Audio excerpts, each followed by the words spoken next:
तो कोनिचिवा, मेरे वीडियो में आप सबका स्वागत है। तो वेलकम टू माय एक और नए वीडियो में। तो ने काफ़ी भाइयों का क्वेश्चन था कि भैया आपकी अपनी जर्नी बताओ। आप जापान के बारे में तो सब कुछ बताते हो, पर आज आप अपनी बारे में बताओ। तो भाई मैंने डिसाइड किया है कि मैं आज से आपको मेरी जर्नी इस वीडियो में बताऊंगा, कैसे मैं जापान आया और कैसे मैंने जापान आने का सोचा। तो चलिए, मेरा ये वीडियो होगा मेरे ऊपर कि मैं कैसे जापान आया, किस बेस पे आया, कब आया और मैंने कैसे कब डिसाइड किया। तो ये बात है 2018 की, जब मैं इंडिया में वर्क कर रहा था। तो मेरे रिलेटिव जापान में थे, मेरी दीदी, इवन मेरी दीदी जापान में वर्क कर रही थी। ठीक है, तो वर्क करते हुए तो उसने बोला कि मुझे तू जापान का ट्राई कर। मैंने कहा नहीं, मुझे यहीं कमाना है, मुझे यहीं रहना है। तो उसने कहा कि यहाँ पे आएगा तो तेरी लाइफ भी सेटल हो जाएगी, तू अच्छा पैसे भी इनकम कर सकता है, तो बट तुझे जापानीज पढ़नी पड़ेगी। तो फिर मैंने 2018 के अप्रैल से लेके सेल्फ स्टडी एनीमे देखना शुरू किया, जापानीज भाषा को पढ़ना शुरू किया सेल्फ, और काम कर रहा था मैं। उसके बाद 2019 को दीदी ने कहा कि नेपाल में आके पढ़। फिर मैं 2019 में नेपाल आया नवंबर में, और मैंने जापानीज पढ़ी। उससे पहले मैंने आने से पहले ना फॉर्म भर चुका था JLPT का N5 का, और 2019 दिसंबर इनटेक में मैंने N5 दिया। नेपाल में जाके 1 महीना पढ़ा, ट्यूशन ली, अच्छे से पढ़ा, क्योंकि मैंने पहले भी सेल्फ स्टडी कर रखा था 8-9 महीने। और वहाँ पे जाके 1 महीने पढ़ने के बाद ना मेरा N5 क्लियर हो गया 2019 दिसंबर में। उसके बाद डॉक्यूमेंटेशन क्या आती है, फिर हमने एक अच्छा सा कॉलेज जापानीज स्कूल सर्च किया। मैंने अपना डॉक्यूमेंट बनवाया, क्योंकि मैं इंडिया में पढ़ा हुआ था। तो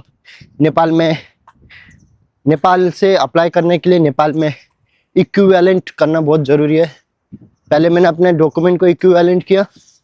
ठीक है, डॉक्यूमेंट को इक्विवेलेंट करने के बाद, जो कि समकक्षता कहते हैं, कि जो आप जिस देश में पढ़े हो ना, और उस देश से दूसरे देश में जाके आप शिफ्ट होती हो, तो वहाँ के ना मान्यता प्राप्त करना है एजुकेशन सेंटर से ना। तो मान्यता प्राप्त करने के लिए ना मैंने वो काम किया। तो वो करने के बाद ना मैंने डॉक्यूमेंट स्कैनिंग के लिए ना सब कुछ हो गया मेरा। एक कंसल्टेंसी ने सब कुछ बनवा दिया और चेक हो गया, अच्छा हो गया। 2020 के जनवरी 3 तारीख को मैंने जापान में अप्लाई किया COE के लिए। ठीक है, 2020 जनवरी 3 को मैंने जापान के लिए अप्लाई किया, और 2000 फरवरी 13 को मेरा COE आ गया लेटर। ठीक है, और 2019 को 2020 को फरवरी 19 तारीख को मेरा जितना भी पेमेंट था, अगर उसको नेपाली में कन्वर्ट करो तो 14.5 लाख से ऊपर, 14,90,000 से समथिंग था।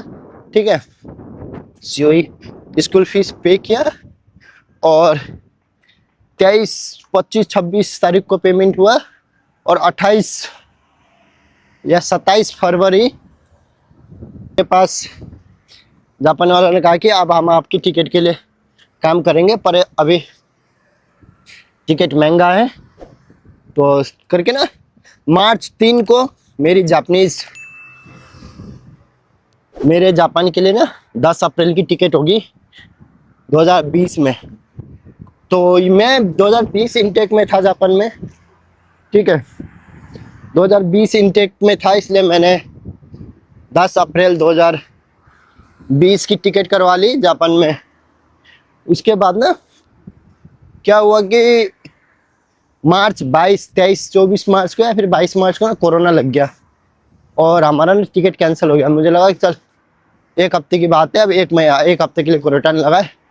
भाई वो चला पूरा 2 साल, और कोरोना लग गया। मेरे पास 12th, मैंने सोचा कि चल ठीक है, सेकेंड ईयर में हूँ, सेकेंड ईयर में हूँ, कर लूँगा तो भाई मेरा हो गया स्टक। 2 साल मैं नेपाल में ही रहा, ठीक है। 2 साल नेपाल में रहने के बाद ना मेरा इंडिया में ग्रेजुएशन कंप्लीट हो पाया कोरोना की वजह से, ना मैं 2020 में जापान आ पाया। तो मैंने फिर जो था ना मेरा, ये सब 12th बेस पे अप्लाई था, क्योंकि मेरे पास ग्रेजुएशन नहीं था।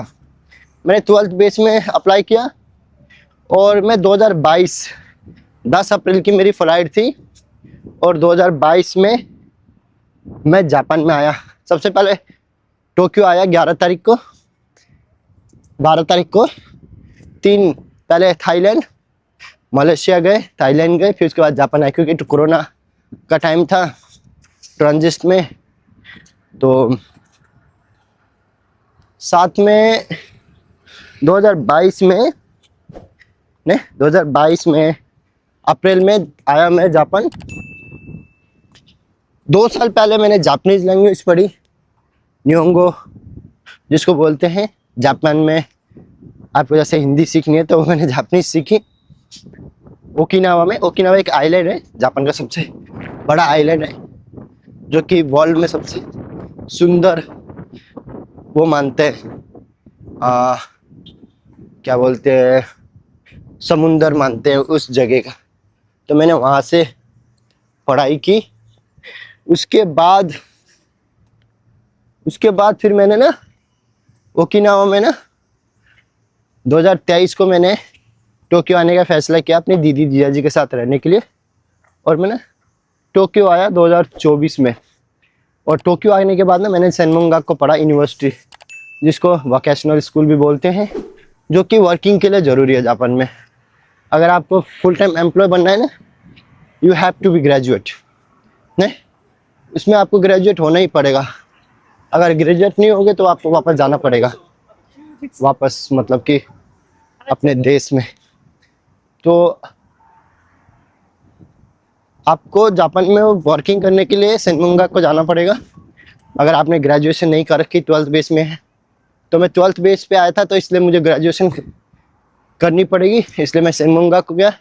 वहाँ पे मैंने बिजनेस ऑफ इकोनॉमिक्स पढ़ा, जिसमें से 15 चैप्टर थे मेरे, जिसमें होटल मैनेजमेंट था, आईटी था, अकाउंट था, लेबलिंग था और मार्केटिंग था। तो हर फील्ड में था, मतलब प्रॉपर्टी डीलर का था, मैनेजमेंट में हर चीज़ पढ़ा। और 2026 में मेरा ग्रेजुएशन हुआ बिजनेस ऑफ इकोनॉमिक्स में। और मैंने कंपनी डिसाइड करके ना पहले एक कंपनी में कंसल्टेंट के लिए अप्लाई किया। वहाँ से मेरे को 3 साल का वीज़ा मिला, 2 महीने काम किया वहाँ पे। उसके बाद अभी मैंने होटल में स्विच किया है, मतलब मैं जापान में अभी शेफ़ हूँ as a permanent employ. Permanent मतलब लॉन्ग टर्म एम्प्लॉय। तो यही थी मेरी जर्नी। जापान 12th बेस में आते हो तो आपको 4 साल पढ़नी पड़ेगी अगर फुल टाइम एम्प्लॉय बनना है। और अगर आप ग्रेजुएशन बेस पे आते हो, आपकी स्किल अच्छी होती है जापान में, जापानीज अच्छी, तो आप 1.5 से 2 साल पढ़ के आप जापान में वर्किंग कर सकते हैं। अगर आप स्टडी वीज़ा में आते हो ना, तो आपको ना यहाँ पे ना 4 साल पढ़ना पड़ेगा। प्लस 4 साल के दौरान ना आप बहुत कुछ जान सकते हैं, यहाँ के कल्चर, यहाँ का वर्क कल्चर, यहाँ का ट्रेडिशनल कल्चर।